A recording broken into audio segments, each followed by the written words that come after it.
Adofun Web Radio, 100% Pure Vibes. Bienvenue à tous, vous êtes sur Adofun Web Radio dans On vous dit tout pour une toute nouvelle émission où nous aborderons des thèmes assez extraordinaires et où je recevrai des invités qui nous partageront leurs expériences, leur vécu, leur vision et des témoignages surprenants.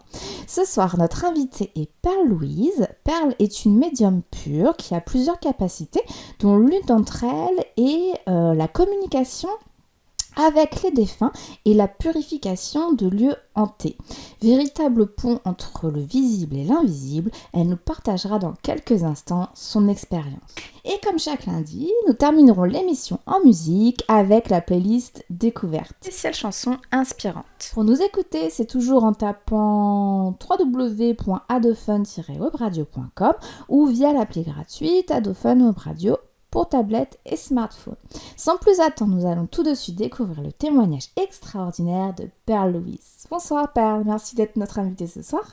Bonsoir Jennifer, merci à vous. Perle, est-ce que vous pouvez vous présenter et nous dire qui vous êtes et en quoi consiste votre activité ? Oui, pas de souci. Eh bien, tout d'abord, donc, je m'appelle Perle, j'ai 37 ans, je suis maman et je suis médium, énergéticienne et je peins. Voilà, donc dans mon métier de médium, en fait, pour l'expliquer de la manière la plus simple, je dis souvent que je vois des choses, je sens des choses, je ressens des choses, j'entends, et aussi parfois je sais, comme si j'avais des évidences, en fait, comme si c'était comme une carte d'identité que je reçois, et c'est factuel, je sais. Et sur le côté énergéticienne, en fait, eh bien, je sens les énergies, je sens les douleurs, je vois aussi parfois les douleurs corporelles et du coup, eh bien, j'ai la capacité en fait d'interagir avec les énergies et puis de réguler. Alors, je suis pas magnétiseuse, c'est-à-dire que je travaille pas sur les mots physiques à proprement parler. Je travaille vraiment plus sur tout ce qui va être les émotions, les blocages, les croyances et qui peuvent générer en fait des douleurs chroniques. Donc voilà. Et puis du coup, toutes ces capacités, en fait, elles me permettent de travailler avec les personnes sur différents plans, de faire aussi des guidances, puisque je communique avec ce que moi j'appelle des guides. C'est des êtres qui me donnent des informations. Et je communique également avec des défunts. Et du coup, j'ai cette capacité aussi de libérer en fait les défunts, au même titre que je peux libérer des émotions, libérer des énergies. Eh bien, je vais aussi aider certains défunts à passer. Je vais aussi libérer les lieux. Voilà. Donc, ma spécificité, en fait, si je dois tout résumer, c'est la libération. Avant d'aborder la thématique des défunts plus en détail, j'aimerais qu'on apprenne un peu mieux à vous connaître et savoir comment tout ça fonctionne pour vous. Tout d'abord, au niveau de vos facultés, est-ce que vous pouvez nous dire comment vous percevez les défunts, les énergies? Comment est-ce que ça se traduit chez vous? Alors, en fait, ça va se traduire de différentes manières. Les défunts, je vais les voir. Alors, je peux les voir comme je vois une personne. C'est-à-dire que je les vois beaucoup comme une image, en fait, en transparence sur la réalité. Mais ça m'arrive parfois de les voir comme des êtres humains. Ben, je vous avoue que je préfère les voir en transparence parce que ça me surprend, moi, en fait. Ça me permet de faire mieux la différence. Et puis, je vais aussi beaucoup ressentir leurs énergies. Ça veut dire que ben voilà, un défunt qui va être en colère, je vais ressentir sa colère. Et d'ailleurs, les premières choses que j'ai perçues, où je savais qu'il y avait quelqu'un qui était dans la pièce, c'était pas nécessairement que je voyais un défunt, mais c'était plus que je ressentais la présence, des émotions, quelque chose en fait qui m'oppressait, qui m'angoissait. Et puis, je les entends en fait, tout simplement. Donc pareil, je peux les entendre aussi bien comme j'entends une personne parler, comme je peux les entendre dans ma tête. Est-ce que vous avez toujours eu toutes ces capacités ou est-ce que ça s'est développé avec le temps? Alors en fait, c'est un peu compliqué de répondre, mais je vais donner quelques exemples. C'est-à-dire que j'ai fait un petit blackout en fait sur mon enfance et du coup, j'ai pas énormément de souvenirs. Par contre, depuis toujours, j'avais un souvenir, quand j'étais petite, mes parents, ils avaient une maison de campagne et mes grands-parents avaient la maison collée. Je sais pas pourquoi, je dormais chez mes grands-parents, cette nuit-là et puis, le matin, je me réveille et là, je vois un petit garçon, dans la chambre et j'avais vraiment très peur. Je vois un petit garçon qui avait un short marron, une petite chemisette blanche, il avait la coupe au bol, il était châtain clair et je voyais toutes les veines en fait, toutes les veines de son visage et je voyais ses mains avec des veines et il avait les lèvres bleues. Je devais avoir 8 ans et du coup, j'avais super peur. Je me mettais en dessous des couvertures, je voyais sa main. Enfin bon, c'était horrible et puis ma grand-mère, elle arrive et elle me dit: «Bon allez, c'est bon, tu as assez dormi, maintenant tu te lèves». Évidemment, je suis partie en courant, j'ai pas demandé mon reste et j'ai jamais su en fait, mais je me suis dit: «C'est bizarre, j'ai pas beaucoup de souvenirs, mais ça me marque. On dirait un rêve, mais est-ce que c'était un rêve ou la réalité?» Et il y a pas si longtemps que ça, il y a peut-être 4 ans, 5 ans, j'en ai parlé à ma mère en fait, je sais plus pourquoi, au détour d'une conversation et elle m'a dit: «Ah non, non, non, mais je peux t'affirmer que, en fait, là, c'était bien un défunt». Parce qu'en fait, dans cette maison, avant que mes grands-parents y vivent, il y avait une famille avec 16 enfants et il y a un petit garçon de 10-11 ans, en fait, un garçon de la famille, qui était mort de ce qu'on appelle la maladie bleue. Et donc la maladie bleue, elle avait cette particularité, en fait, où on voit justement les veines apparentes, on voit les lèvres sont légèrement bleutées. Et du coup, elle m'a dit: «C'est quasiment certain que c'est lui que tu as vu, en fait». Voilà. Donc je dirais, à l'âge de 8 ans, j'avais déjà ça. Après, j'ai pas de souvenir. En revanche, il y a une chose qui est certaine, c'est que, dès l'adolescence, je ressentais beaucoup les gens, c'était très logique pour moi, en fait, hein, je n'étais pas du tout en train de parler de médiumnité, de choses comme ça. C'est-à-dire que je sentais un peu les émotions. Parfois, il y avait des personnes qui pouvaient rentrer dans une pièce, j'avais juste envie qu'elles partent ou de fuir parce que c'était difficile. Mais pour moi, c'était pareil pour tout le monde et vers l'âge de mes 20 ans, en fait, j'ai compris que non, c'était pas du tout pareil pour tout le monde. Parce qu'en allant chez un couple d'amis avec mon conjoint, eh bien, il y a un de ses meilleurs amis qui est arrivé, c'était la première fois que je le rencontrais et comment dire? Et là, il était tout sourire, il faisait des blagues, il est venu me parler, pour me connaître et moi, j'étais tellement mal et je regarde mon conjoint, je lui dis: «Le pauvre, il va vraiment tellement mal» et il me dit: «Mais n'importe quoi, qu'est-ce que tu racontes?» Je lui dis: «Mais si, ça se voit». Et là, il m'a dit: «Non, mais ça se voit pas, je comprends pas ce que tu me dis, en fait». Et quand cet ami-là est parti, on a demandé au couple chez qui on était et donc effectivement, ils nous ont dépeint un peu le tableau de ce qu'ils vivaient, sur le moment, enfin, ils vivaient des événements qui étaient pas évidents et du coup, mon conjoint, il m'a dit: «Mais je comprends pas comment tu as pu le voir, ça se voyait pas, en fait». Et c'est là où j'ai commencé à me dire: «Bon, OK, en fait, ce que je vis, c'est pas pareil pour tout le monde». Voilà. Mais je m'y suis pas intéressée plus que ça quand j'avais 20 ans. Très honnêtement, voilà, je me suis dit: «Bon, OK, il y a quelque chose d'autre que les autres ne sentent pas», mais je l'ai mis de côté et j'ai continué ma vie, en fait. Vous êtes, issu d'une famille de médiums. Est-ce que vos Oui. parents, le sont également? Alors en fait, non. Enfin, ma mère a fait des rêves prémonitoires, mais elle aime pas ça, ça lui fait peur. Et ma mère est quelqu'un aussi qui, quand elle va rencontrer une personne, tout de suite, elle va alors elle dit qu'elle va avoir un avis. Moi, je dis qu'elle a un sentiment et qu'elle reste fidèle à ce sentiment. Soit elle aime pas. Donc je pourrais dire que ma mère, elle a quelque chose, mais comme ça l'intéresse pas du tout d'aller là-dedans et que ça lui fait peur, ben, elle met ça de côté et on n'en parle pas. Après, je sais que du côté de ma maman, il y avait mon grand-père, en fait, qui était barreur de feu et qui utilisait parfois le pendule, mais on en parlait très peu. Et du côté de mon père, par contre, là, c'est une famille un petit peu de sorcières, puisque, en fait, j'ai une tante qui est magnétiseuse, j'ai une cousine aussi qui est médium, j'ai une autre cousine qui voit des défunts, j'en ai une qui fait des rêves prémonitoires, j'ai ma petite sœur qui a tendance à avoir du magnétisme. Enfin voilà, dans la famille, en fait, c'est quelque chose d'assez courant. Et comme ma cousine qui est un peu plus âgée que moi, elle s'était déjà lancée dans ce métier et que ma tante aussi est magnétiseur sur la région de l'Auvergne, eh bien voilà, c'est un terrain qui est assez ouvert en fait. Et dans les plus âgés, il me semble que j'avais, je crois que c'est mon arrière-grand-mère qui avait la main ou quelque chose. Ou non, c'était ma grand-mère qui avait les mains. Et donc parfois, sa maman, elle lui demandait de poser les mains pour la soigner, puis voilà. Et ils appelaient ça avoir la main. Ils se posaient pas plus de questions que ça. Ils faisaient rien de plus.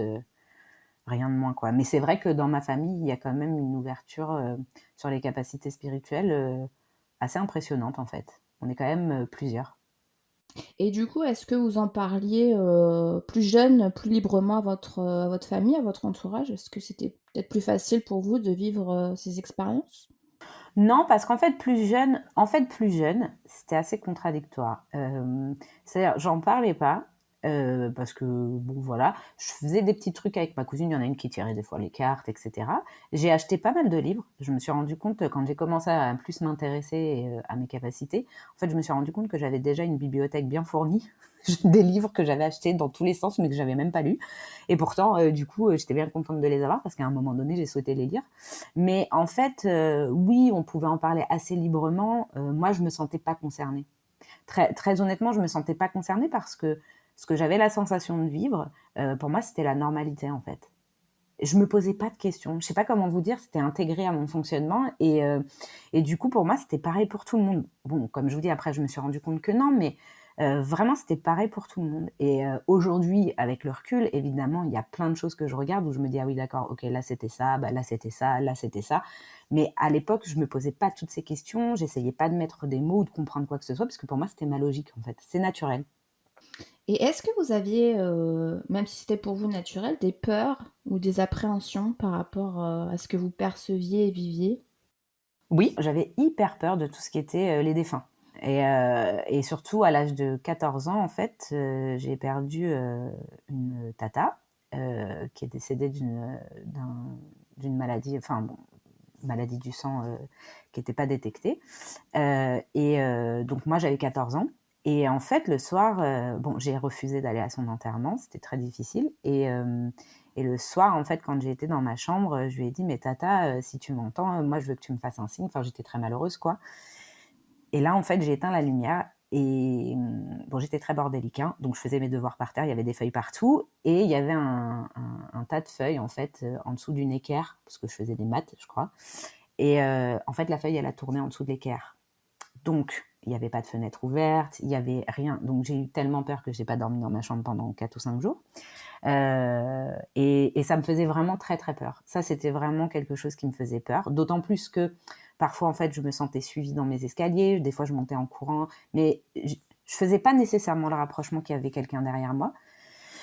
Enfin, c'est comme si je me sentais quelqu'un derrière moi, mais je faisais pas le rapprochement. Tiens, c'est un défunt. Encore une fois, je me posais pas toutes ces questions. Vraiment, c'était pas du tout. J'étais pas du tout là-dedans. J'étais très attachée à ma vie finalement d'adolescence. Hein. Et, euh, et du coup, parfois il y avait des endroits où je me sentais pas à l'aise. Parfois il y avait des moments où, en fait, je me rappellerai, ça va vous faire rire, mais une fois je rentre et là, dans ma chambre, je me sens pas bien. Donc je me mets en fait en dessous de ma couverture et je laisse juste une ouverture pour mon nez pour pouvoir respirer et j'entends un frottement et le frottement ne s'arrête pas. Mais en fait, j'avais vraiment senti quelque chose et je suis restée comme ça pendant 15 minutes à avoir le cœur qui battait mais à 100 000 à l'heure parce que j'entendais ce frottement et je me disais il y a quelqu'un dans ma chambre, il y a quelqu'un dans ma chambre. Bon, pour me rendre compte qu'en fait c'était les battements de cils qui frottaient sur ma couverture. Mais à l'origine de ça, et pourquoi est-ce que j'ai eu tellement peur, c'est parce que vraiment j'avais senti quelque chose. Et je pouvais pas me l'expliquer. Moi j'avais l'impression en fait d'être une pétocharde, tout simplement. Hein. Je me disais, bon bah, tu te fais des films, t'as peur pour rien. Et voilà, en fait, je ramenais toujours tout à oh, c'est toi, t'as un problème ou oh, tu te fais un film, t'es pas normal, t'es pas logique, calme-toi, arrête d'avoir peur, arrête de regarder des films qui font peur, voilà. Je reliais beaucoup ça à mon imaginaire. Et quel type de parcours, scolaire, vous avez eu? Est-ce que vous destiniez à un métier en particulier ou alors est-ce que vous saviez que, bah, vous feriez ce que vous faites, à l'heure actuelle? Alors, pas du tout. En fait, à la base, j'ai un syndrome, je suis hyperactive et donc j'ai un peu touché à tout. Mon parcours, il a été, je vais pas dire chaotique parce que quelque part, j'ai fait un bac+5. J'ai fait un bac+5 que j'ai choisi un peu par dépit, c'est-à-dire que j'ai un bac de enfin j'ai pas un oui, j'ai un master pardon de communication et puis comme ça me plaisait pas, j'ai travaillé dans plein d'autres secteurs et puis après j'ai repris des études en architecture. Donc pas du tout centré sur le métier de médium, absolument pas du tout, vraiment, mais par contre s'il y avait bien quelque chose qui était redondant dans ma vie, c'est que partout où je passais, c'était super. Les gens étaient toujours très contents du travail que je faisais. J'étais très efficace. Enfin, j'étais rapide. J'étais ci, j'étais ça. Il n'y avait aucun problème. Sauf que moi, en fait, à chaque fois, je m'ennuyais au bout d'un moment. Et en fait, Mmh. j'avais envie de passer à autre chose et je trouvais pas quelque chose. En fait, je trouvais pas ma voie, quoi. C'est-à-dire que je me disais, ben, pourtant, on m'a même proposé, par exemple, la direction d'une structure. Je veux dire, c'était des postes où il pouvait y avoir de l'intérêt. C'était pas des postes où il y avait que de la redondance ou des choses comme ça. Non, non, il y avait vraiment des choses très intéressantes. Mais à chaque fois, je me disais, mais non, mais en fait, je me vois pas toute ma vie là-dedans. Et du coup, quand j'ai commencé les études que je voulais faire en architecture, j'ai ma cousine justement qui est médium et qui m'a dit, bon, écoute, là, pourquoi est-ce que en fait, tu tenterais pas? Parce que moi, médium, je m'étais dit, parce qu'entre-temps, j'avais quand même été un peu plongée dans mes capacités. Je m'étais dit: «Bon, bah, ce sera quand, je serai à la retraite», voilà et quand elle m'a dit ça, c'est très bizarre, mais c'est comme si ça avait ouvert une porte et que là, je m'étais dit: «OK, d'accord, là, j'ai une place, en fait. Là, j'ai ma place». Comme si c'était, en fait, presque une évidence et que j'avais pas encore osé me le dire. Et du fait de vos dons et de votre perception, est-ce que vous avez eu une enfance, une adolescence, traditionnelle, on va dire? Ou alors est-ce que c'était un petit peu plus difficile pour vous de vous intégrer, aux autres? Alors pour moi, c'était, traditionnel, on va dire. Ouais. L'enfance, je vous dis, je peux pas trop vous dire. Maintenant, au niveau de l'adolescence, j'étais très tournée, en fait, sur le sport. J'étais très sportive, j'étais tournée comme tout le monde sur mes amis, ma famille, le sport et tout ça, ça occupait beaucoup de place. J'avais certains questionnements, mais j'étais pas tellement, là-dedans. Par contre, s'il y a quelque chose qui définissait bien, qui j'étais, c'était ma capacité d'écoute à l'autre et en fait, souvent, on disait: «Bon, bah, toi, ta maison, c'est la maison du bonheur». C'est-à-dire qu'à chaque fois que j'avais une copine qui allait pas bien, qui vivait une difficulté, en fait, dring dring, hop, ça sonnait à la maison. Alors soit c'était le téléphone, soit c'était, à la porte. «Bon, bah, c'est untel qui va pas bien, allez, viens la voir, viens lui parler» et en fait, souvent les gens venaient chez moi et ils repartaient mieux. Donc c'était rigolo de noter ça parce que, bah, j'ai cette capacité en fait de aujourd'hui, de par mon empathie, j'ai cette capacité en fait de sentir en fait la détresse ou la difficulté ou la douleur chez l'autre et d'apporter en fait une réponse entre guillemets «au plus juste». À l'époque, je le faisais comme si c'était moi, mais du coup ça, c'était une de mes particularités. Après pour le reste, non, parce qu'en fait, même ma connexion au défunt, elle est arrivée plus tard. En fait, comme j'en avais peur, de toute façon, je voulais pas entendre parler de ça, donc de toute manière, je le repoussais. Comment vous avez fait pour l'accepter du coup? Si c'était quelque chose que, bah, vous refusiez, que vous vouliez pas vivre? Comment Bah, j'ai pas eu c'est trop le choix, en fait. Ah ouais? En fait, vers l'âge de 23-24 ans, j'ai commencé à m'intéresser, en fait, en même temps que je découvrais que j'étais hyperactive. Je commençais à m'intéresser en regardant un peu sur internet, à découvrir des sites un peu paranormaux, ça me faisait rigoler. Bon, j'avoue, j'étais un peu moqueuse, hein: «Ouais, l'autre il dit qu'il sait faire ça, l'autre machin». Puis j'ai envoyé ma photo un jour et bon, effectivement, la description qui était donnée, c'est vrai, c'était plutôt pas mal. Donc là, OK. Et puis la personne qui m'avait fait cette description, elle me dit: «Bon, bah, maintenant à ton tour». Là, j'étais hyper surprise et donc j'ai commencé à lui dire plein de choses et elle m'a dit: «Mais tu te rends bien compte que tu peux pas me dire ça, à partir d'une photo, tout ça, c'est pas marqué sur la photo».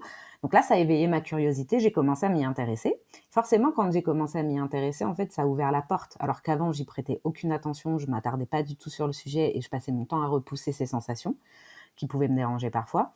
Là, ça commençait à s'ouvrir et puis j'ai décidé de discuter avec ma cousine qui m'a fait une séance, en fait, pour me dire un petit peu, ben, je vais pas dire quelles étaient mes facultés, mais pour m'aiguiller et en fait, c'est très rigolo parce que j'ai complètement oublié cette séance et surtout, je l'ai beaucoup remasterisée à mon sens, hein et donc en fait, j'ai retenu ce qu'elle ne m'avait pas dit et j'ai absolument pas retenu ce qu'elle m'avait dit et ce qu'elle m'avait dit, c'est que j'allais communiquer avec des défunts.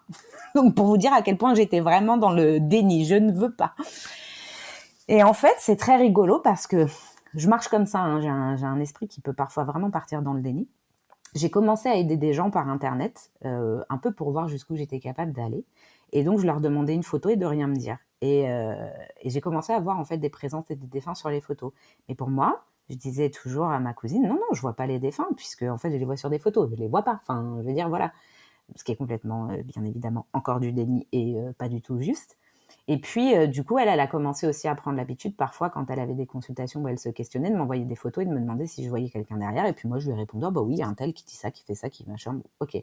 Et un jour en fait, justement, donc je pars à la poste, et puis, elle m'envoie un message et donc, quand je rentre, je prends 5 minutes dans ma voiture pour, lui répondre: «Oui», donc j'arrive chez moi, je me gare, et je suis en train de lui répondre: «Voilà, oui, il y a ça, il y a ça, il y a tel défunt». Donc là, j'étais ouverte en fait, c'est-à-dire que là, pour le coup, j'avais ouvert ma connexion au défunt et en fait, quand je suis rentrée chez moi, je monte les escaliers pour arriver à ma chambre, je vivais encore chez mes parents et là, par contre, je me suis fait suivre et je l'ai vu, en fait et je l'ai vu et vraiment ce que j'ai vu, ça m'a fait très peur.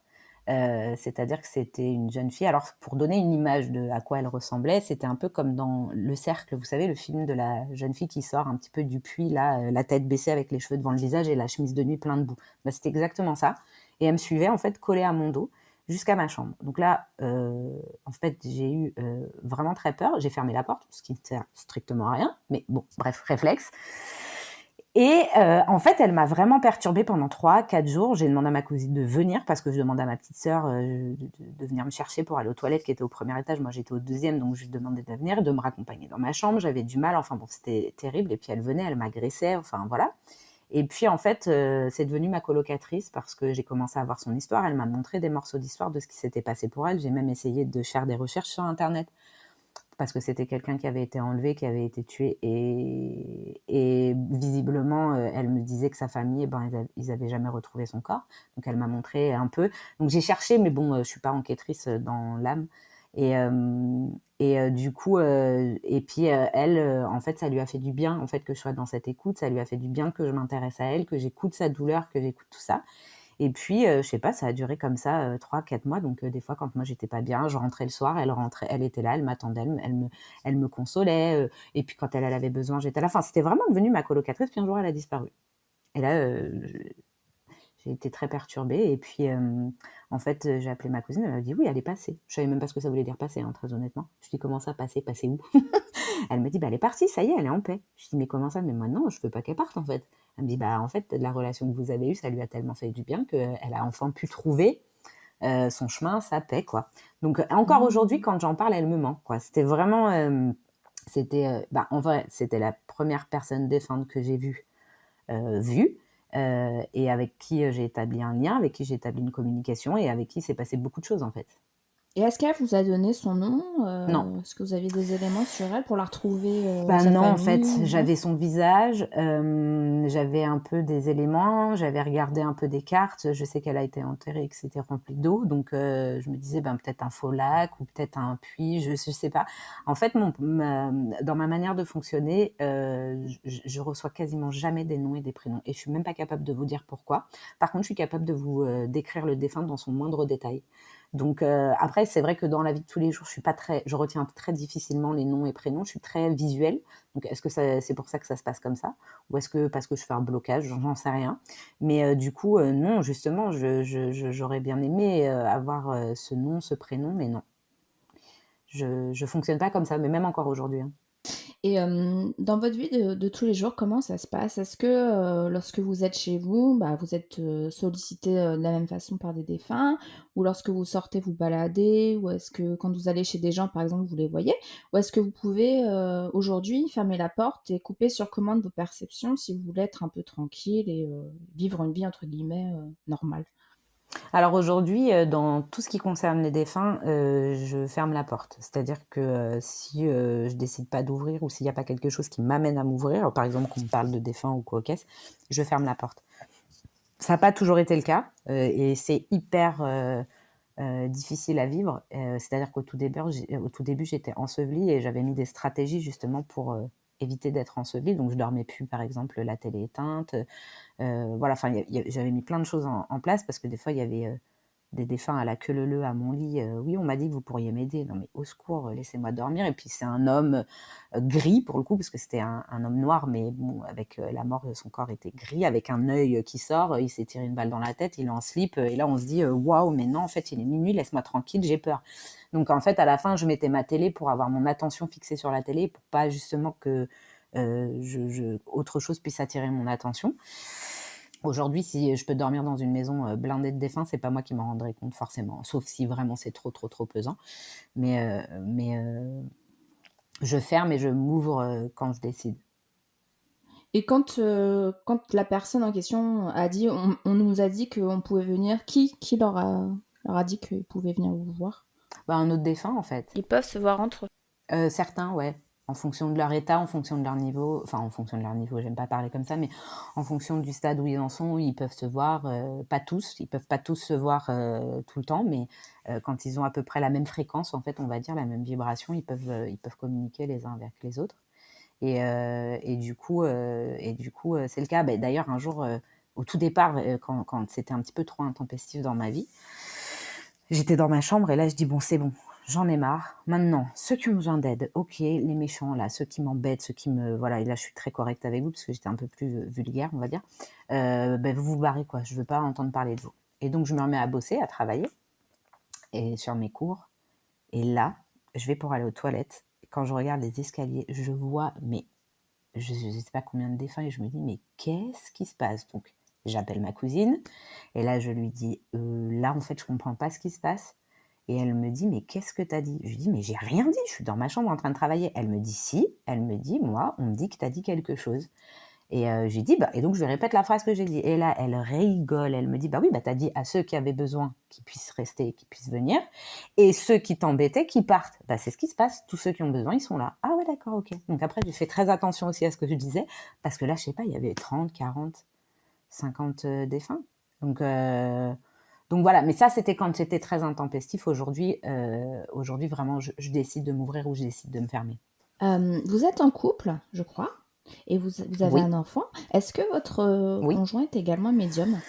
Non, pas du tout. Alors, mon conjoint, je le décrirais plutôt comme quelqu'un de très cartésien, qui a fait un bac scientifique, qui a fait une école Sciences Po, qui est très factuel, terre à terre. Ce qui ne veut pas dire que, il n'a pas d'ouverture spirituelle, bien au contraire. Il n'utilise pas du tout les mêmes mots que moi, il n'a pas du tout ces perceptions. Moi, je trouve que c'est quelqu'un qui est... Alors maintenant, je le pratique depuis 20 ans, mais enfin presque 20 ans, mais je trouve que c'est quelqu'un quand même qui est connecté, c'est-à-dire qui est connecté à ce qui est juste et ce qui est pas juste, et qui a comme une forme de clairvoyance. Je pense qu'il sent très bien venir les choses. Alors après, est-ce que c'est lié à son intelligence ou est-ce que c'est une faculté? Je pense qu'il y a un peu des deux, mais il n'est pas du tout, enfin, je vais pas dire qu'il est fermé à ce domaine, mais à la base, c'était pas du tout un domaine dans lequel il était, dans lequel il était, C'était pas son voilà, domaine. c'est ça. Exactement. Vous proposez des stages pour ceux qui souhaitent développer leur capacité extrasensorielle. Est-ce que ce sont des stages ouverts à tout le monde ou est-ce qu'il faut avoir déjà quelques dons bien affirmés pour y participer? Alors non, c'est pas des stages qui sont ouverts à tout le monde. Et oui, il faut avoir des capacités. En fait, si vous voulez, c'est un stage que j'ai monté avec ma cousine et que j'ai proposé parce que justement, en fait, moi, j'ai eu cette chance d'être entourée et je recevais beaucoup de gens qui vivaient de grandes difficultés. Et du coup, je me suis dit, mais waouh, en fait, moi, juste, j'ai été accompagnée, je pouvais parler, je pouvais quand même m'ouvrir à certaines personnes. J'avais pas l'impression d'être folle et isolée. Et du coup, c'est des stages, en fait, qui sont vraiment là pour venir aider, mieux vivre ou développer, ça dépend, chacun va avoir son objectif, les capacités qui sont déjà existantes.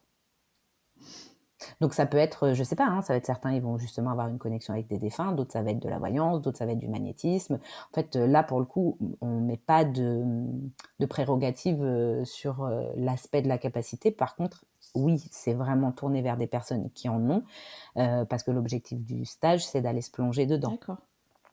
Et est-ce que ça vous est déjà arrivé à vous-même ou à certains de vos stagiaires de croire qu'ils étaient fous ou d'être catalogués de fous par les autres? Oui, bien sûr, bien sûr. Moi, je sais très bien qu'il y a des personnes qui me disent rien parce qu'ils m'apprécient, mais qui doivent se dire, bon, moi, elle est complètement tarée. Et puis, dans le cadre, vous voyez, le dernier exemple. Alors, j'ai reçu une jeune fille, justement, en stage, qui avait passé 10 ans en psychiatrie quand même. Alors, je dis pas qu'elle a pas de problème psychologique, je dis juste que peut-être pas, en tout cas dans l'envergure de ce qui lui avait été dit. Voilà, parce qu'elle entendait des voix, des choses comme ça. Et puis, sa mère, un petit peu, et c'est sa mère qui l'a amenée à faire ce stage. Et en fait, pour elle, ça a été une révélation parce qu'en fait, elle s'est rendue compte tout simplement que les voix qu'elle entendait, c'était des défunts. Parce que quand elle me disait, mais là, il y a un monsieur qui dit ça, je lui dis oui, puis il est comme ça, et que je lui décrivais, et que elle, c'est ce qu'elle voyait. Pour elle, ça a été un soulagement, ça a été une réponse à une problématique de vie tellement grande. Voilà, après, je dis pas que toutes les personnes qui entendent des voix, ce sont des médiums, pas du tout. Mais pour certains, oui. Et moi, par exemple, c'est vrai que dans le cadre de mon hyperactivité, j'ai pu être suivie en neuropsychiatrie, puisque c'est un neurologue spécifique qui donne un traitement pour apprendre à gérer l'hyperactivité. Je me cachais honnêtement de le dire. Par contre, j'ai déjà été voir un psychiatre, j'ai déjà eu affaire à un psychiatre, j'ai même eu des clients qui étaient psychologues, médecins ou psychiatres.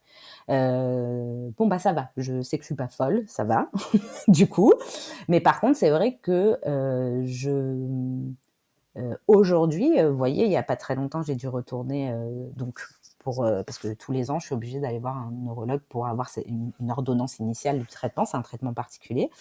Et comme ayant déménagé, j'ai été orientée sur Bordeaux. Quand j'ai dit à la personne que j'étais médium, donc l'interne, il m'a regardé, il m'a dit, bon, on va marquer que vous êtes peintre. Ah oui? Parce que pour eux, tout de suite, parce que pour eux, tout de suite, s'il y a ça qui est marqué dans le dossier, en psychiatrie, ça peut ouvrir des portes à plein de pathologies, en fait. Ah ouais. Bon, Moi, ça fait 6 ans que j'exerce, ça va, j'ai déjà vu des psychiatres, j'ai déjà parlé avec des psychiatres, des médecins. Je veux dire, tout va bien, je suis plutôt quelqu'un de très terre à terre, mais bien sûr que c'est vu comme ça, donc ça fait peur en plus. Et ça pourrait être le cas. Moi, j'ai été voir, j'ai été me renseigner, j'en ai parlé à des psychiatres, voilà. Mais bien sûr que ça nous traverse l'esprit, et bien sûr que parfois on a l'impression qu'on est fou parce qu'on voit des choses. Vous vous définissez comme une terre à terre connectée. Qu'est-ce que ça veut dire? Bah, c'est-à-dire que moi, j'estime que je vis sur Terre, donc je suis un être humain avec un corps, avec mes problématiques d'être humain. Je dois gagner ma vie, j'ai mes enfants, enfin j'ai mon enfant, comme tout le monde en fait. Je veux dire, voilà, je vis sur Terre, et donc je vis une réalité. Je vis aussi ce que je touche, ce que je vois, ce que je sens, etc. Mais j'ai une double lecture, c'est-à-dire que je vois aussi d'autres choses. Ça me donne une autre vision du monde, ça me donne aussi une autre dimension, ça me permet d'avoir des réflexions avec d'autres éléments, donc au travers de ma connexion. Mais je reste quand même une terre à terre, c'est-à-dire que je ne vais pas tout spiritualiser, je ne vais pas tout relier à l'invisible, à des croyances. Je reste une terre à terre avant toute chose. Nous allons maintenant entrer un petit peu plus dans le vif du sujet à propos de la communication avec les défunts. Il y a beaucoup de croyances justement au sujet de la mort et de l'après-vie, pour ceux qui croient en une vie après la mort, bien entendu, avec notamment celle de l'existence d'un enfer et d'un paradis. Est-ce que vous savez ce qui se passe une fois que l'on meurt? Est-ce que l'on va quelque part? Et si oui, où? Et est-ce que c'est en fonction de nos bonnes et mauvaises actions? Ah, c'est plus compliqué que ça. Alors, donc je vais vous dire comment je vois les choses. Première question, qu'est-ce qui se passe? En fait, quand on meurt, pour moi, il y a un espèce d'entre-deux mondes. C'est-à-dire déjà, j'atterris. Ouh là là, je suis mort, il y a quand même un grand changement d'état. Et il y a comme une forme d'atterrissage. Et pendant cet atterrissage, cet entre-deux mondes, en fait, on va faire comme un espèce de bilan, c'est-à-dire un point, comme si, je sais pas, on pourrait dire, vous allez au cinéma, vous voyez votre vie défiler, puis vous allez en tirer un peu les enseignements, vous détacher de votre vie, enfin voilà. Il y a tout un tas de choses qui peuvent se passer dans cet entre-deux. En fait, c'est un peu l'atterrissage et le moment où on va commencer à évoluer, et puis pour pouvoir passer justement après. Après, et du coup, chaque personne va atterrir dans cet entre-deux, dans un certain état. Et il y en a qui restent même pas 3 secondes parce qu'en fait, dans leur vie, ils faisaient le point, ils étaient assez finalement au point sur eux-mêmes, et ils ne mettaient rien sous le tapis, et du coup, ils se disaient les choses en temps réel. Donc, quelque part, quand ils meurent, ben, ils sont déjà prêts, tout simplement. Donc, ils y restent pas longtemps. Et puis, il y en a d'autres qui vont avoir plus ou moins besoin de plus de temps, en fonction des morts, en fonction de ce qui s'est passé, en fonction de plein de choses en fait de leur vie. Et après, il y a pour moi 2 choses. Plus on refuse en fait de faire ce point, plus comment dire, on est en lutte, plus on va être dans des états en fait émotionnels et des états de vie difficiles, plus le défunt en fait va bloquer, et il va se diriger vers ce que moi j'appelle un peu le bas astral, c'est-à-dire que son énergie. Moi, pour moi, les défunts, ce sont des énergies, hein. Alors, c'est comme des êtres vivants puisque je parle avec des personnes, mais ce sont des énergies, et c'est comme si l'énergie, elle s'appauvrissait, et à un moment donné, elle se dirige vers le bas astral. Donc, elle devient pesante, elle devient lourde, elle devient difficile, elle peut être agressive, enfin voilà. Et est-ce qu'il y a un enfer? En tout cas, il y a une zone énergétique qui est franchement pas sympathique. Alors, enfer et paradis, pour moi, c'est des termes religieux. Moi, je dirais que comme la Terre, elle a un pôle magnétique positif et un pôle magnétique négatif, ben, il existe exactement la même chose à l'état énergétique. Donc, oui, il y a une zone énergétique en fait qui est très sombre, qui est très difficile, qui est franchement pas sympa, qui est assez destructrice, et on peut tendre vers ça. Et puis, il y a ce que j'appelle la source, comme une source de lumière, où là, en fait, effectivement, on pourrait dire le paradis, la lumière, je sais pas, les divers noms qui peuvent exister. Où là, en fait, moi, ce que j'y ai vu, en tout cas, c'est des êtres qui sont complètement libérés de tout ce qui nous attache, nous, à la vie, de toute préoccupation, qui participent, en fait, d'une énergie commune positive, et c'est léger. Enfin, en fait, à chaque fois, je dis aux gens, vous savez, je vous dis que c'est le bonheur, que c'est la paix, mais c'est même pas assez suffisant, en fait. Moi, ce que je ressens, je n'y mets pas de mots parce que je l'ai jamais vécu, en fait, en tant qu'être humain. Donc, oui, je pourrais dire qu'il y a une forme de paradis ou une forme d'enfer, mais j'ai pas été les visiter, par contre. Vous êtes également passeuse d'âme. Est-ce que vous pouvez nous expliquer en quoi ça consiste? Ouais, je vais vous donner un exemple très facile pour comprendre. En fait, vous voyez le psychologue? Je suis psychothérapeute accélérée pour les âmes. En fait, D'accord. comment je fais? Alors il y en a qui vont, utiliser, plein de choses. Moi, je suis très dans la discussion, de comprendre ce qui fait le blocage, d'aider le défunt, en fait, à comprendre ce qui fait le blocage pour lui, de lui apporter, des clés pour qu'il puisse après rebondir, avancer, puis surtout avancer vers, une énergie plus légère pour lui, en fait, hein, plutôt que de rester bloqué et finalement de se dégrader. C'est peut-être pas beau comme terminologie, mais voilà. Et en fait, comment je fais? Tout simplement, déjà, je l'écoute. J'écoute. Je vais absorber aussi les émotions, c'est-à-dire que s'il est en colère, s'il est triste, enfin, peu importe, l'émotion lourde qu'il vit ou l'origine du blocage, en fait, je vais l'absorber, c'est-à-dire que je vais l'absorber dans mon corps. Et puis, il arrive à un état, en fait, vous savez, quand vous avez pleuré, beaucoup et puis à un moment donné, vous êtes vide de pleurs, vous êtes vide d'émotions et puis, complètement fatigué. En fait, je l'emmène un peu à cet état-là et ensuite, je vais souvent le passage d'âme, je le fais avec les familles où j'appelle en fait des personnes pour m'aider, pas des êtres humains, en fait des êtres désincarnés, on va dire. Et là, en fait, je vais essayer d'aller voyager un peu dans son histoire, de trouver des mots, de trouver des espaces pour de m'appuyer en fait sur ce qu'il était, sur ce qu'il avait, sur ses évidences et sur ce qu'il y avait de beau, pour allumer en fait la lumière et qu'il reparte. Et généralement, dans le passage d'âme, je vais pas forcément jusqu'au booster, que je les emmène pas dans la lumière. C'est que parfois, en fait, quand je sens que c'est bon, que c'est relancé, qu'ils sont soulagés et qu'ils sont OK en fait pour avancer, je les laisse faire tout seuls. Si j'ai le moindre doute, je reste avec eux. C'est-à-dire que j'attends vraiment d'être sûre qu'ils feront pas chemin inverse. Une fois que je suis sûre qu'ils feront pas marche arrière, je les laisse faire leur bout de chemin tout seuls. Alors il y en a des fois, ils ont besoin d'être accompagnés jusqu'au bout, d'autres pas. Je m'adapte en fait. Et ça passe beaucoup par... alors c'est très énergétique puisque je leur envoie des énergies, j'absorbe d'autres énergies, mais c'est aussi beaucoup d'intention, de discussion, d'écoute, voilà, comme un psychologue en fait.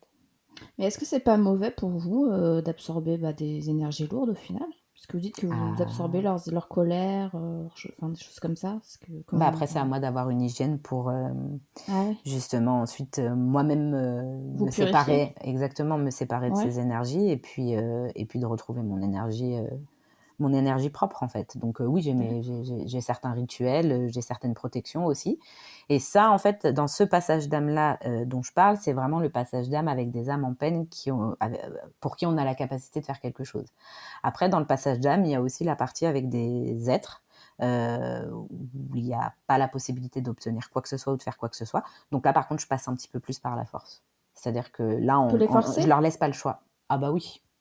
Oui, on peut les forcer, bien sûr qu'on peut les forcer. C'est-à-dire que, en fait, quand je rencontre des êtres qui sont tellement, on va dire, dégradés, euh, qu'on peut plus en fait les raisonner et qui vont venir nuire en fait aux vivants.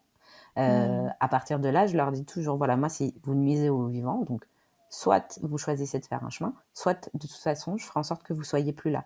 Donc, je les envoie directement là où ils doivent être envoyés. Et je choisis jamais où. Mais vous faites pas ça toute seule, vous êtes quand même, j'imagine. Oui, je me fais aider de certains êtres, oui. Oui, oui. Oui, oui. Après, ça, je peux le faire aussi toute seule, c'est-à-dire, enfin, généralement, quand je demande à ce qu'ils soient pris en charge, parce qu'en fait, il n'y a pas possibilité de parler avec eux ou de les aider, je laisse se présenter ce qui se présente et l'emmener là où ils doivent être allés. Je demande toujours que ce soit au plus juste. C'est-à-dire que c'est pas moi qui décide, tu vas au paradis et toi tu vas là-bas ou je sais pas quoi. Non, je demande toujours. Parfois, je suis surprise et ça m'embête parce que c'est-à-dire que je préférais que quelque part tous se libèrent et retrouvent un peu leur lumière. C'est pas toujours possible. Donc en fait, là pour le coup, je demande de l'aide, oui, et je laisse faire. Et justement, pourquoi il y en a qui restent bloqués? Alors en fait, si je dois donner une raison générale, c'est l'attachement et l'énergie. L'attachement, c'est-à-dire l'attachement au vivant, l'attachement émotionnel alors soit à leur vie, soit à un lieu, soit à une personne, soit à une problématique. Et l'énergie, c'est-à-dire qu'un défunt, c'est une énergie, donc pour pouvoir vivre et continuer d'évoluer, il a besoin aussi d'énergie, notamment dans les défunts qui sont en difficulté. Donc ils vont rester bloqués. Et l'attachement, en fait, c'est-à-dire que en fonction des problématiques de vie, en fonction de la mort, en fonction de comment ils étaient aussi dans leur vie, le défunt garde sa personnalité. Donc, quand il y a des choses qui n'ont pas été réglées, et s'ils veulent pas les régler en fait dans leur mort, ou s'ils acceptent pas la manière dont ils sont morts, s'ils ont pas envie de partir parce qu'ils avaient pas fini de faire quelque chose, et que pour eux c'était essentiel, ou parce qu'ils n'ont pas pu parler à telle personne et lui passer ce message, en fait ils vont bloquer, ils vont tourner en rond. Il y en a aussi qui ne se rendent pas toujours compte en fait qu'ils sont décédés. Donc parfois il faut leur dire non mais là en fait voilà, vous tournez en rond mais vous êtes décédé. Il y a tout autant de raisons qu'il reste coincé qu'il y a d'êtres humains et de problématiques sur Terre. Donc c'est très vaste. Et par exemple, j'aime bien donner cet exemple parce que ça, c'est une croyance qui est pour moi malheureuse parce que la manière dont je vois les choses, elle est totalement différente, mais je peux comprendre qu'on puisse y croire. C'est que certaines religions disent que, par exemple, lorsque quelqu'un va se suicider, eh bien, ça va devenir une âme en peine, une âme errante.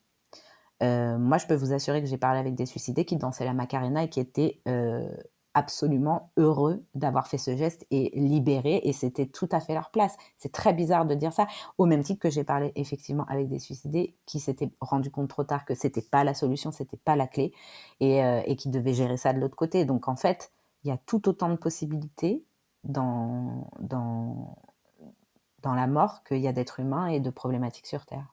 Donc être bloqué, en fait, ça peut être quelqu'un voilà, qui veut pas se séparer de ses enfants, ça peut être quelqu'un qui a eu une mort violente et qui ne l'a pas accepté, ça peut être quelqu'un qui, qui avait plein de problèmes dans sa vie et puis qui s'est donné la mort en se disant voilà, ça va tout régler, mais en fait ça n'a pas tout réglé. Ça peut être quelqu'un qui avait plein de problèmes dans sa vie, qui est décédé naturellement, mais qui en fait ne fait toujours pas ce qu'il faut pour changer ses problèmes, donc il reste de l'autre côté. En fait, il y a tout un tas de raisons possibles à avoir des défunts qui sont coincés. Et est-ce que notre mort est programmée à l'avance? Est-ce que quand on vient sur Terre, notre âme, entre guillemets, décide de rester 20, 30, 50 ou 100 ans avant de partir? Ou est-ce qu'on peut mourir à tout moment? Vous avez une réponse?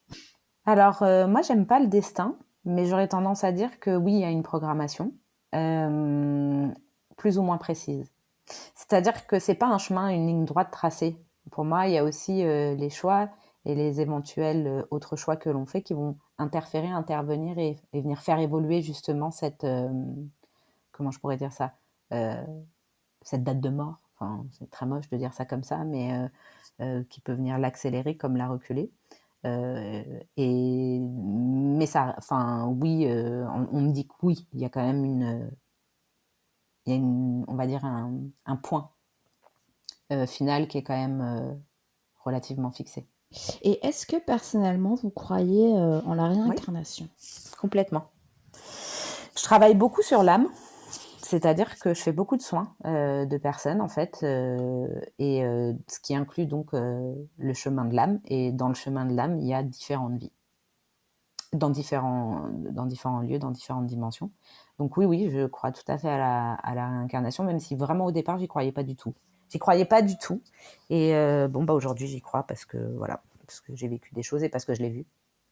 Et lorsqu'un médium, ou vous, ça peut-être aussi, je suppose, vous arrivez, dit à quelqu'un qu'il est accompagné et protégé par tel ou tel membre de la famille qui est passé de l'autre côté, ça veut dire quoi concrètement? Est-ce que ça veut dire qu'ils sont vraiment présents dans nos maisons à veiller sur nous et qu'on ne les voit pas? Ou est-ce qu'ils sont ailleurs mais qu'ils gardent un œil sur nous? Ça veut tout et rien dire en fait. Non, mais encore une fois, il y a tellement de possibilités. Ça peut vouloir dire que la personne est passée, puis que, en fait, dès que l'autre va appeler ou quoi, elle va venir faire sentir sa présence, ou elle va essayer de lui envoyer des petits signes au travers de plein de choses dans sa vie pour que lui indiquer des bons choix pour elle, etc. Ça peut vouloir dire qu'elle va rester à ses côtés tout le temps. Et qu'elle choisit en fait d'être à côté de la personne tout le temps. Ça peut vouloir dire qu'il fait des allers-retours. Ça peut vraiment tout vouloir dire. En tout cas, c'est tout à fait possible. D'accord. Ok. Et est-ce qu'un défunt peut agir sur la matière? Est-ce qu'il peut faire bouger un objet ou ce genre de Tout choses, à fait, faire oui. du bruit? Qu'est-ce qu'il peut faire? Ouais.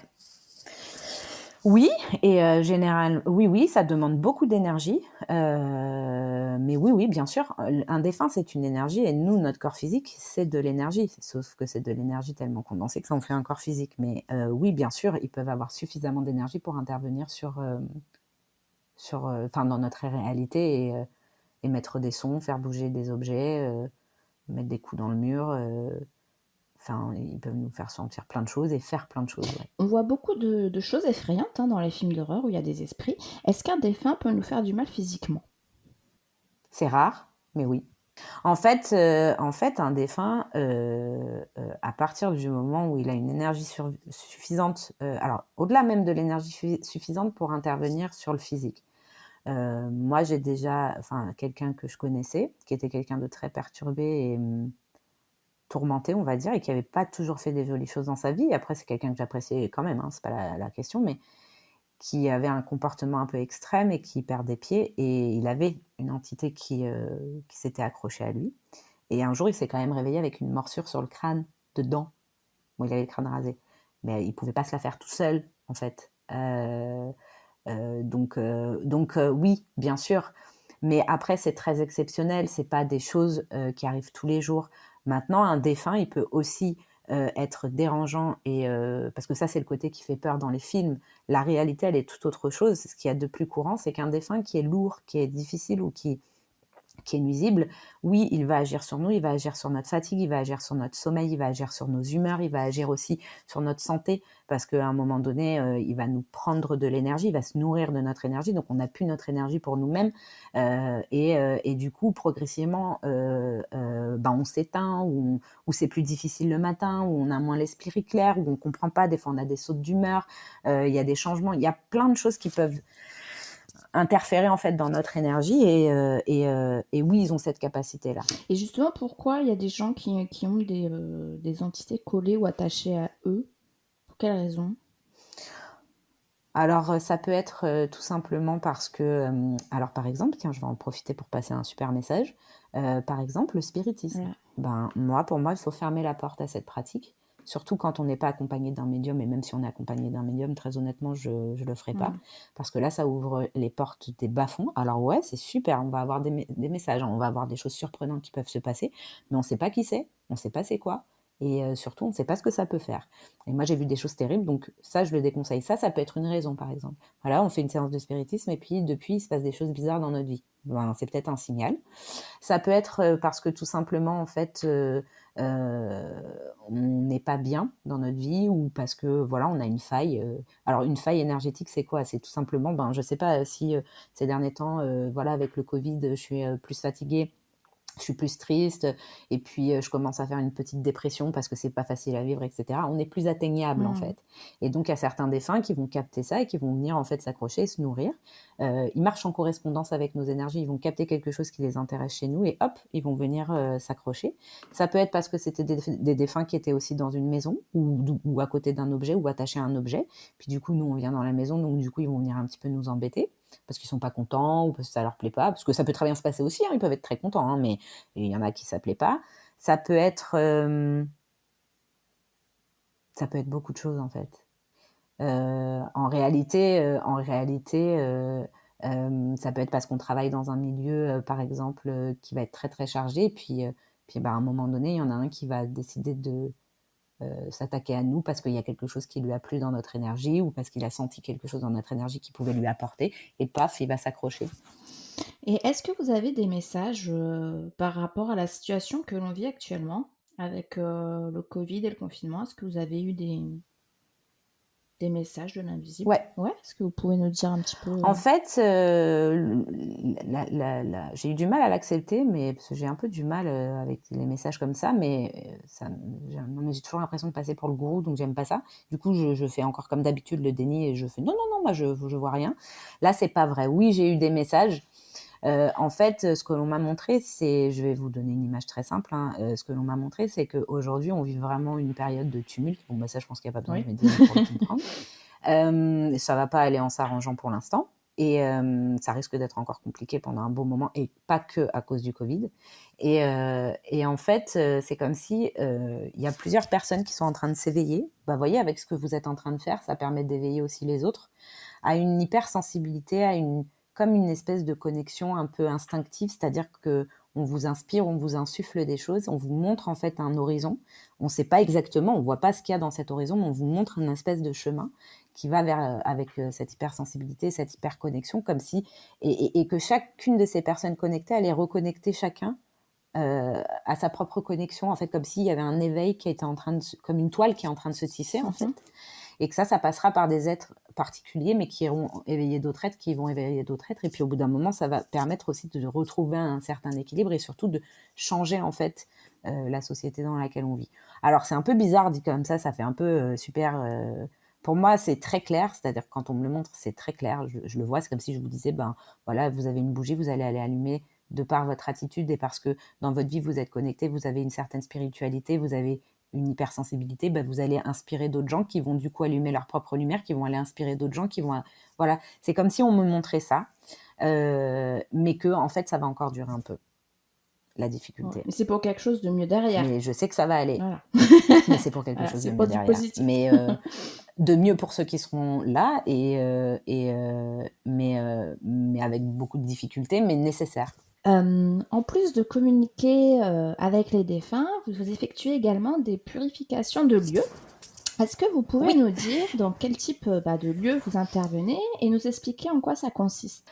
Oui, bien sûr. Alors en fait, n'importe quel lieu, c'est-à-dire ça peut être un restaurant, une entreprise, une maison, un appartement, une chambre, une chambre d'étudiant, une cabane. Là, on va intervenir en fait là où on nous le demande, enfin là où il y a une demande en tout cas. Comment est-ce que je fais? Donc je travaille avec 3 autres personnes qui ont des capacités. On a des capacités complémentaires, donc c'est génial. Et puis c'est moins fatigant pour chacun. Ou parfois, si on a la possibilité, on le fait tout seul. Après, et justement, je vais vous expliquer comment on le détermine. Donc, en fait, les personnes, quand elles nous contactent, elles vont nous dire, bon, voilà, il y a quelque chose qui ne va pas, j'aimerais que vous regardiez ma maison. Nous, on fait un diagnostic. Donc, moi, je vais demander des photos de toutes les pièces du lieu, même du terrain, des extérieurs, des garages, des caves, tout. Et ça va me permettre, en fait, de regarder ce qui se passe, de voir le travail à faire, le temps, et le temps que ça va me demander. Et donc, qu'est-ce que je vais regarder? Je vais regarder évidemment s'il y a des défunts, quel type de défunt est-ce qui se passe. Je vais regarder au niveau géobiologique, c'est quoi les failles. Je vais regarder aussi tout ce qui est émotionnel, parce que dans nos lieux, on y vit, et puis parfois, toutes nos émotions, tout ce qu'on décharge chez nous, ça reste, ça stagne et ça vient peser en fait l'énergie du lieu. Je vais regarder aussi l'âme du lieu. Comment elle est, comment elle accueille le vivant, est-ce que ça va. Je vais regarder également tout ce qui peut être la magie ou les effluves de magie. C'est une de mes spécificités aussi. Donc, en fait, on fait un état des lieux un peu à tous les niveaux et on va aller faire ce qui est nécessaire. Donc, on va aller ouvrir des portes pour des défunts qui n'ont pas assez d'énergie pour passer, pour leur permettre de passer. On va aller virer ceux qui ne veulent pas être virés et qui sont vraiment nuisibles. On va aller rétablir un peu l'équilibre géobiologique. On va aller nettoyer l'émotionnel. On va aussi se connecter à la mémoire du lieu. Et s'il y a de la magie, on va faire le nécessaire aussi pour déprogrammer. Et en fait, voilà, on va faire un travail assez global et complet. Et puis ensuite, on fait un point 1 semaine, 2 semaines après pour voir si ce qu'on a fait, ça tient, qu'est-ce qui se passe, comment ça évolue, est-ce qu'il y a besoin de refaire quelque chose ou pas. Et voilà. Et c'est quoi les symptômes que l'on peut ressentir physiquement lorsque notre habitation a des énergies négatives? En fait, quand les personnes qui vous contactent, il se passe quoi chez elles pour qu'elles fassent la démarche de venir vous voir? Alors, la chose la plus simple, c'est waouh, j'entends des bruits, il y a des coups, il y a des objets qui se déplacent. Bon, ça, ok, on se dit, ok, envoyez les photos. Après, souvent, il y a aussi des personnes qui nous contactent parce que leurs enfants, et les enfants sont souvent des êtres très sensibles, ou leurs animaux, qui sont des êtres très réceptifs, ont des comportements assez bizarres ou des peurs, ne veulent plus dormir dans leur chambre, alors qu'avant, ils dormaient dans leur chambre, mais depuis qu'ils sont arrivés dans cette maison, ça se passe pas bien. Enfin, voilà, des changements de comportement comme ça, ou des craintes, des peurs, des sensations de la part de leurs enfants ou de leurs animaux qui vont leur mettre la puce à l'oreille. Mais ça peut être aussi des gens où rien ne va plus. Voilà, ils vont se sentir fatigués, rien n'aboutit, ils dorment, mais en fait, ils se reposent pas, ils ont des sautes d'humeur, leur couple, ça commence à battre de l'aile, mais sans raison aucune, tout semble bloqué, et puis en fait, ils se rendent compte que quand ils sont en dehors de la maison, en fait, ça va un peu mieux, mais dès qu'ils y retournent, ça va pas. En fait, ils ont d'abord fait le tour de tout ce qui est logique, C'est-à-dire que voilà, la santé, bah oui, les problèmes financiers, le truc, tout ce qui était logique, ils l'ont épuré, puis ils ont pas de réponse, en fait. Ils ont pas de réponse et ça n'a pas de sens, en fait, au bout d'un moment et donc ils se disent: «Mais quand même, là, ça fait depuis qu'on est là, en fait, que ça se passe comme ça». Il y en a qui vont nous contacter, comme ça et puis, il y en a tout simplement aussi qui sont sensibles et qui vont dire: «Voilà, je sens des choses, je sais pas ce que ça veut dire, je sais pas si c'est, bon, pas bon, des fois j'ai peur, des fois, parce que bon, le fait de sentir une présence et d'avoir peur, ça veut pas dire que la présence, elle est Mmh. négative, hein. Ça veut juste dire que, ben, voilà, on sent une présence, cette présence, elle se fait sentir parce qu'elle a envie qu'on la sente. Donc parfois, ça peut être angoissant, mais ça veut pas pour autant dire elle nous veut du mal ou quoi aux caisses. Mais donc ils vont sentir ça et ils vont vouloir avoir un avis, et voir ce qui se passe. Ça peut être aussi une maison qui a plein de problèmes, c'est-à-dire qu'on a beau tout réparer, à chaque fois, il y a des problèmes d'eau, des problèmes d'électricité et que c'est un non-sens total et qu'on n'arrive plus à avancer dans les travaux, on n'arrive pas à investir le lieu et qu'à chaque fois qu'on touche quelque chose, il y a autre chose qui pète. On a acheté un ordinateur 6 mois après, il s'éteint et que, depuis qu'on est dans ce lieu-là, en fait, tout déconne quelque part, j'ai envie de dire. Voilà, c'est des signaux. Globalement, en fait, c'est un ensemble. Et puis c'est surtout, moi j'ai envie de dire, et ce que je dis souvent, c'est ben il faut faire aussi confiance à son intuition. On se dit il y a quelque chose qui va pas. Voilà, j'arrive pas à mettre des mots, je saurais pas l'expliquer. Il y a quelque chose qui va pas et j'ai l'impression qu'il y a quelque chose dans ce lieu. Parfois on a une intuition, parfois on a un sentiment qui nous habite. Ben c'est juste de s'écouter, de faire la démarche de demander à un médium de regarder, même si c'est pas pour tout de suite faire une purification, ça a quand même un coût, mais au moins, en fait, de regarder et de voir ce qui se passe. Mais globalement, les gens, ils ressentent en fait beaucoup sur leur énergie, sur leurs états émotionnels, sur leur vie, comment elle se déroule. Et puis dans la maison, ça va être plein de choses qui déraillent, qui vont pas. Et quand il y a des enfants et des animaux, généralement, eux aussi, ils donnent des signaux. Est-ce qu'on est plus sujet aux énergies négatives, entre guillemets, quand on vit dans un appartement, dans un immeuble, par rapport à une maison ou une habitation individuelle, ou alors pas forcément? Pas forcément, non. Non, pas du tout. Ça va dépendre du lieu, ça va dépendre de la terre, ça va dépendre de comment c'est. Non, pas du tout. On peut avoir un super appartement hyper énergétique alors que l'immeuble, lui, il est pas super cool. C'est rare, mais c'est tout à fait possible. Et puis on peut avoir une super belle maison, mais alors quand on est à l'intérieur, c'est une horreur. Parce que voilà. Donc en fait, non, il n'y a pas de. Là, par contre, là-dessus, il n'y a pas de règle. Après, j'aurais tendance à dire que énergétiquement, les villes sont beaucoup plus chargées que les campagnes. Mais encore une fois, c'est pas une règle absolue. Parce que même dans les campagnes, quand on va dans des maisons avec des histoires et des histoires qui sont parfois lourdes, ben, les maisons, elles sont très, très, très chargées. Est-ce que vous avez peut-être un exemple de purification que vous avez effectué avec des énergies ou des entités bloquées? Oui, oh bah, j'en ai plein. Quel exemple je pourrais vous donner? Ben, très récemment, en fait, on a fait une purification allez, combien de temps? 6h30. On était 4, on a passé 6h30. On a dû passer toutes les pièces de la maison, on a dû passer le terrain, on a dû passer. Enfin, c'était une purification qui était très lourde. Il y avait beaucoup d'entités qui étaient pas sympas. Du coup, en plus, les 2 adultes en fait qui vivaient dans la maison avaient été un peu empiétés, donc on a dû aussi faire un travail sur eux.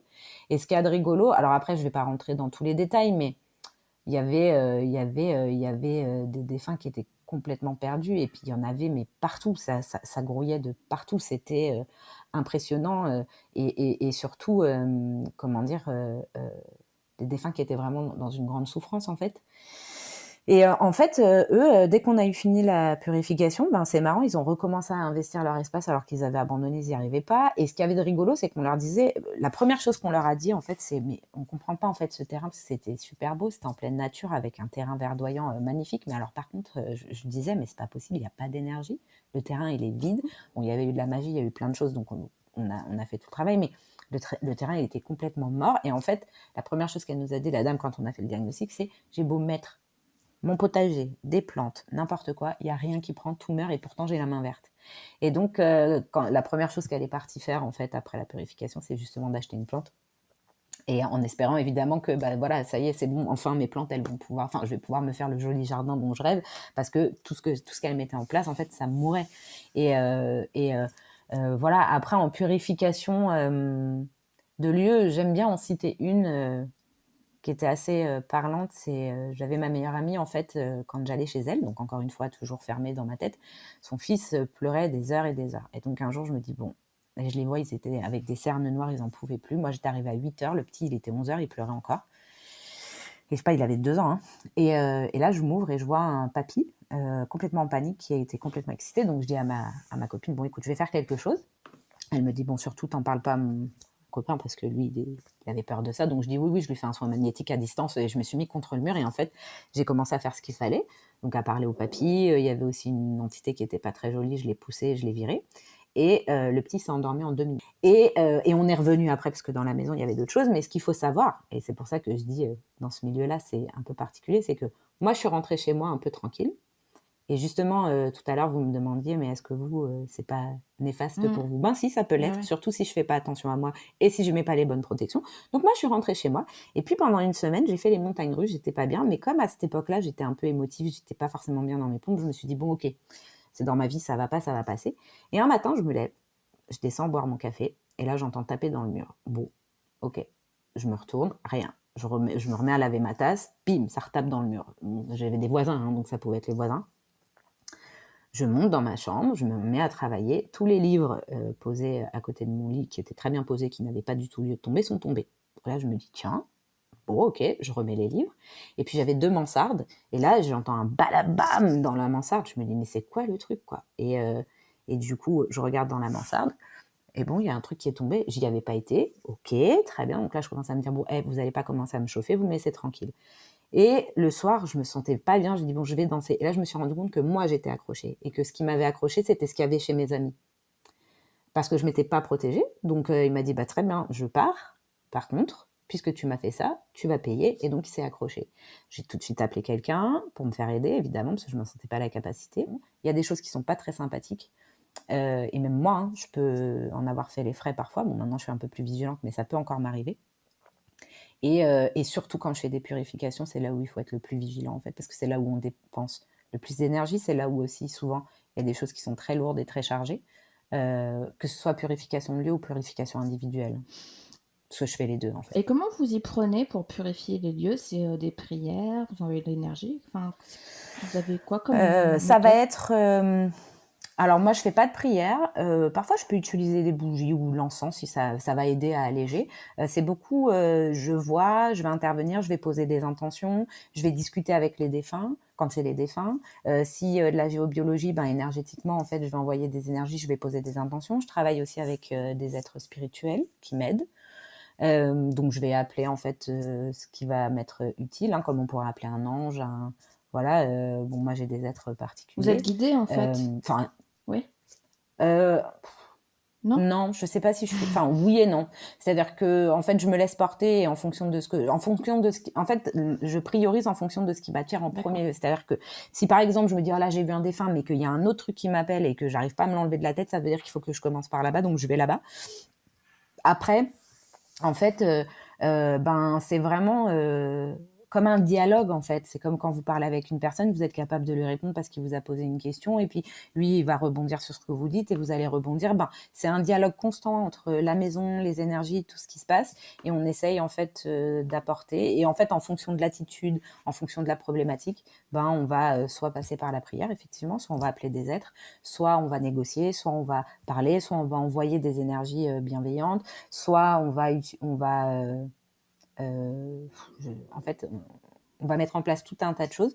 Ça peut être aussi de la prière, ça peut être aussi de la musique, ça peut être aussi du tambour, ça peut être aussi... En fait, on va apporter quelque chose qui passe et qui va venir libérer. Donc, mais globalement, en fait, moi, je le fais avec mon énergie, la négociation et des êtres avec lesquels je travaille. On dit que les lieux ont une mémoire. Qu'est-ce que ça signifie, Oui. en fait, concrètement, ce terme? Ça signifie, pour vous donner un exemple, une fois j'étais dans un appartement et j'ai senti tellement de violence, mais horrible. J'entendais hurler, j'entendais des cris, j'entendais des insultes, je voyais des coups. Donc je fais le tour de l'appart pour faire le diagnostic, je vais voir la personne et je lui explique ce que je vois. Elle me dit, mais c'est dingue, depuis qu'on est dans cet appartement, en fait, avec mon conjoint, on n'arrête pas et parfois on en est mis aux mains, ça ne nous était jamais arrivé. Bon, ça faisait 15 ans qu'ils étaient ensemble, donc et en fait, la mémoire d'un lieu, c'est énergétiquement qu'est-ce qui va s'imprimer, en fait, dans le lieu et qui du coup va se réactiver avec les personnes qui vont venir l'habiter. Il faut savoir que parfois les gens ils me disent: «Mais je comprends pas pourquoi j'ai atterri là-dedans». Bah, c'est qu'il y a forcément quelque chose qui a attiré, il y a une résonance qui s'est faite, une réponse ou une résonance et finalement elle s'était rendue compte qu'il y avait, dans son couple, en fait, il y avait une porte ouverte à ça et que du coup, ben, eux, quand ils ont choisi cet appartement, il y a quelque chose qui a appelé, il y a quelque chose qui s'est et ça a influencé. Ça influence, en fait. La mémoire d'un lieu peut influencer et peut, en fait, bloquer. Parce que si, par exemple, alors là, c'est plus de la maison, mais ça participe aussi de la mémoire du lieu. C'est-à-dire que la mémoire, en fait, elle imprime des informations et donc elle va nourrir ces informations. Si par exemple ça a été une maison complètement familiale et que vous voulez en faire par exemple un Airbnb, bah peut-être que votre Airbnb ne marchera pas parce qu'en fait la mémoire du lieu, l'énergie de l'âme du lieu, c'est pas du tout ça et donc il y aura toujours un problème et au bout d'un moment vous allez abandonner et puis finalement vous allez peut-être choisir d'aller y vivre ou de la vendre et ce sera exactement ce qui avait enfin ce que le lieu souhaitait quelque part. Donc la mémoire c'est qu'est-ce qu'il y a eu comme vécu qui vient se diffuser, qui reste encore présent et qui peut influencer le vivant. Dans beaucoup de cultures et de traditions, lorsqu'on emménage dans un lieu, les nouveaux habitants effectuent tout un tas de prières, des fumigations, des rituels pour purifier les lieux. Beaucoup moins en Europe et dans le monde occidental, mais dans d'autres pays du monde, c'est des pratiques qui sont courantes et qui se font de génération en génération. Est-ce que vous-même, vous avez des pratiques que vous recommandez de faire ou que vous faites pour vous-même lorsque vous emménagez dans une nouvelle maison où vous allez quelque part? Alors oui, mais de manière très légère. C'est-à-dire que moi, je dis aux gens, c'est de prendre possession des lieux. C'est-à-dire, je vais habiter. C'est pas j'occupe un espace, c'est je l'habite. Donc, c'est déjà de toujours, vous voyez, on parle toujours de la déco. Oh, la déco, ça va. Non, en fait, la déco, c'est aussi un moyen d'habiter son espace et d'en prendre possession et donc de vivre quelque chose avec lui. Donc, je dis toujours aux gens, ben voilà, visualisez, mettez en place comme vous voyez les choses, comme vous avez envie de les mettre en place, prenez possession du lieu. Ensuite, s'il y a des pièces qui vous dérangent, etc., ben vous pouvez utiliser un peu de sauge, une bougie, et puis, et par contre, j'insiste toujours, c'est si vous sentez qu'il y a de la lourdeur ou s'il y a quelque chose qui vous dérange, faites-vous confiance et vous demandez en fait à ce qu'il y ait une prise en charge juste. Et pas oui, tu pars, tu dégages. C'est pas je récure à la javel en fait. C'est toujours voilà, de mettre un peu de justesse et de bienveillance en fait, parce qu'il y a des défunts qui peuvent être gênants, mais qui ne sont pas pour autant méchants, c'est juste qu'ils sont en difficulté, qu'ils ont besoin d'aide. Et donc voilà, moi je suis pas pour faire du mal à un être vivant, mais je suis pas pour faire du mal non plus à un défunt en fait, une personne défunte. Et donc du coup, et c'est aussi pourquoi pas de poser des intentions, en fait, de poser des intentions, voilà, et de se mettre en contact avec le lieu. Alors ça peut paraître bizarre, c'est peut-être de poser une main et sur un mur ou de rentrer dans l'appartement et de lui parler comme si c'était une personne, mais moi j'invite les gens à faire ça. Alors ça peut paraître dingue, mais c'est comme si on habitait chez quelqu'un et on va se faire un nouvel ami, c'est notre appartement, on va y vivre plein de choses. Donc moi je propose toujours de poser des intentions, de se faire confiance à dans son intuition, et puis régulièrement de comprendre que dans notre intériorité, et notre intériorité, c'est notre appartement, c'est là où on se permet aussi de vivre notre intériorité, eh bien, c'est bien aussi parfois d'aérer, voilà, de faire de l'espace, de faire du renouveau pour que tout ne stagne pas, parce que quelque part, tout ce qu'on y vit, on le dépose. Et donc, c'est de prendre conscience que si tout ce qu'on vivait, on devait le matérialiser par un petit carton, ben parfois, il y a des maisons, en fait, les cartons, ils dépasseraient de partout. Alors qu'en fait, il s'agit juste de dire, attends, là, je fais un petit ménage, ce qui est obsolète, ça s'en va, ce qui a plus lieu d'être part, je prends un peu de sauge, ou je prends une bougie, je pose cette intention, et puis je fais mes prières ou je pose mes intentions, peu importe la terminologie, j'ouvre les fenêtres, j'aère et je fais circuler, en fait, je demande à ce que ça circule. Voilà, moi, c'est ce que j'aime bien conseiller. Pas plus, pas moins, parce qu'après, on touche à des choses où quand on ne voit pas, ben, ça peut plus détraquer que aider. Par contre, c'est vraiment dans cet état d'esprit finalement, c'est pas l'objectif, c'est pas d'avoir un lieu neutre pour moi. L'objectif, c'est d'avoir un lieu où on peut y vivre, et où chacun peut vivre et où les énergies peuvent circuler Et ensemble. est-ce qu'on vit forcément avec des entités, sans le savoir forcément? En tout cas, avec des défunts, oui. Il y en a partout, en fait, hein. Honnêtement, j'ai encore, je crois, alors si là j'ai fait un diagnostic sur une maison, c'était rigolo, je crois que j'ai vu 4 entités, je me suis dit: «Waouh, génial, vous faites forcément quelque chose». Elle m'a dit: «Oui». J'ai dit: «Bah, ça marche bien». Voilà, parce qu'il y en avait pas beaucoup pour une grande maison. Mais sinon, oui, il y en a partout. Et en même temps, j'ai envie de vous dire, même moi, quand je fais une purification, bien sûr que je mets des protections, mais que les défunts puissent passer par là, repartir. Euh, Enfin, c'est comme quand vous traversez la rue, eux, ils traversent les murs. Mhm. Donc, en fait, ils peuvent très bien traverser l'appartement, comme il y en a qui peuvent s'arrêter un temps puis repartir, comme il y en a d'autres qui vont rester chez vous parce qu'en fait, la cuisine, ça leur rappelle leur cuisine ou parce ils aiment bien l'énergie du lieu.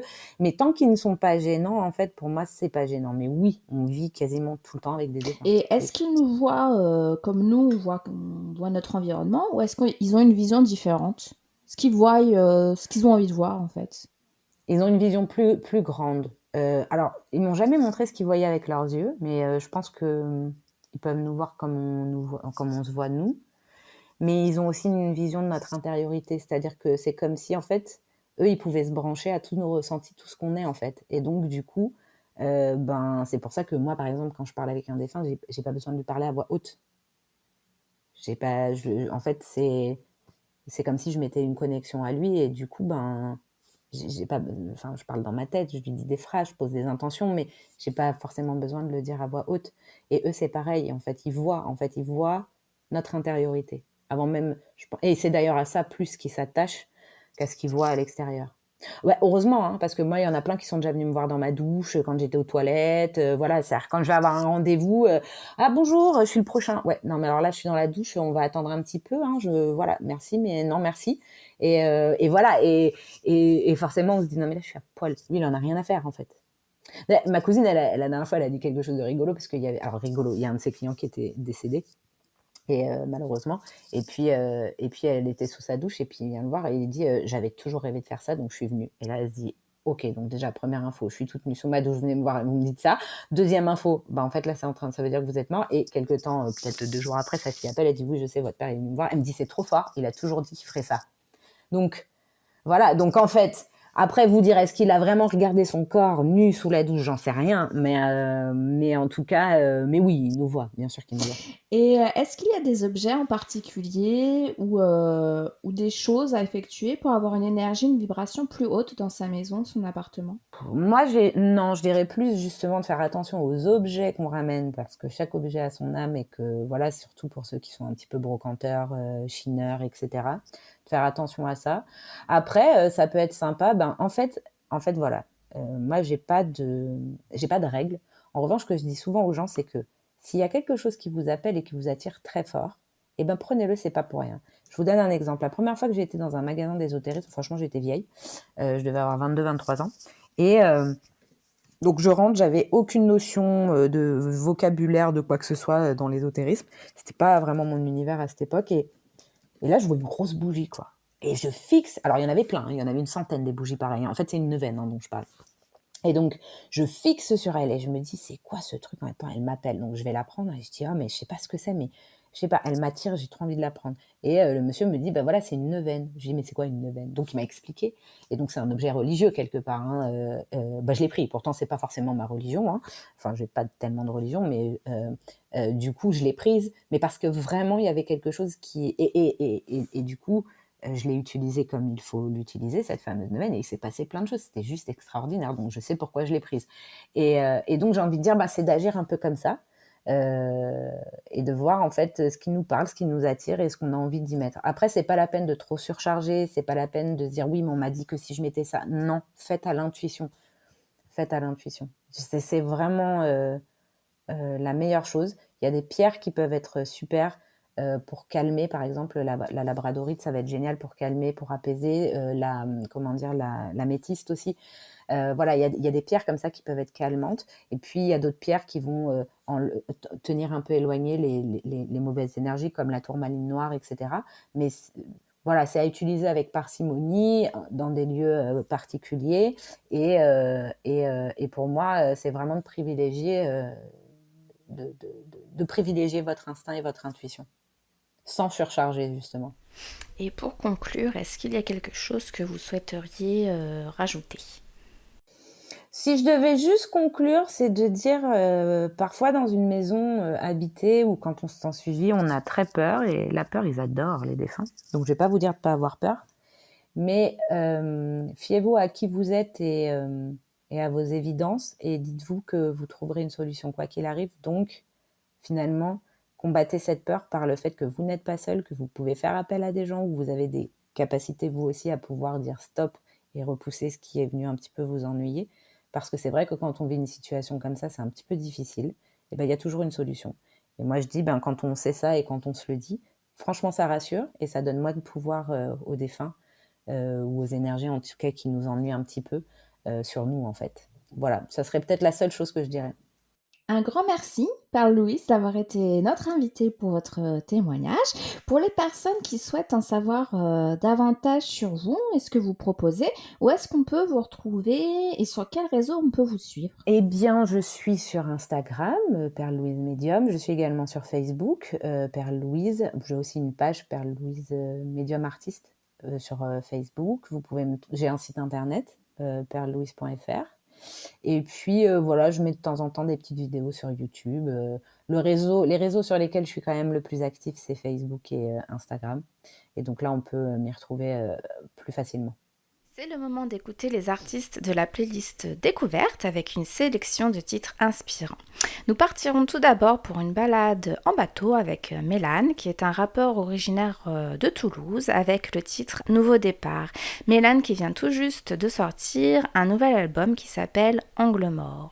Nous écouterons ensuite Naman, qui est un artiste aux influences reggae, originaire de Normandie, avec le titre Love is Allowed, un titre plein de sagesse qui a 3 ans déjà, mais qui est toujours plus que d'actualité. Nous retournerons écouter une seconde fois Mélane avec le titre Angle mort, qui est une magnifique chanson pleine d'émotions et un très beau clip très inspirant et original, rempli de magie et de poésie, que vous pouvez également retrouver sur YouTube. Nous écouterons ensuite le dernier titre de Naman, qui a une superbe vibe également, je trouve, et qui est sorti ce mois-ci et qui s'appelle Lucky Day. Et pour terminer, nous écouterons Rihab, qui est un DJ et producteur néerlandais d'origine marocaine, avec le titre All Comes Back to You, avec un clip plein de good vibes, où on a l'impression d'accompagner une superstar en tournée, de vivre les mêmes moments que lui, et c'est plutôt cool. On commence tout de suite avec Mélane et le titre Nouveau départ, et on se retrouve juste après la playlist découverte, avec une sélection spéciale de titres inspirants, avec Mélane, Naman et Rehab, que vous pouvez retrouver sur YouTube, et sur toutes les plateformes de téléchargement et de streaming. Un grand merci à tous ces artistes pour la vibe, de nous inspirer et de nous transporter. Merci également à Perle Louise pour nous avoir partagé son expérience et nous avoir apporté son témoignage. Vous pouvez retrouver Perle Louise sur son site perlelouise.fr et sur Facebook et Instagram. Pour connaître le thème et la date de la prochaine émission, vous pouvez vous abonner aux pages d'Adophone Radio sur Facebook et Instagram et également me suivre sur Instagram. Je vous souhaite à tous une excellente année 2021 et on se retrouve très bientôt dans On vous dit tout pour une nouvelle émission. D'ici là, portez-vous bien et à très bientôt sur Adophone.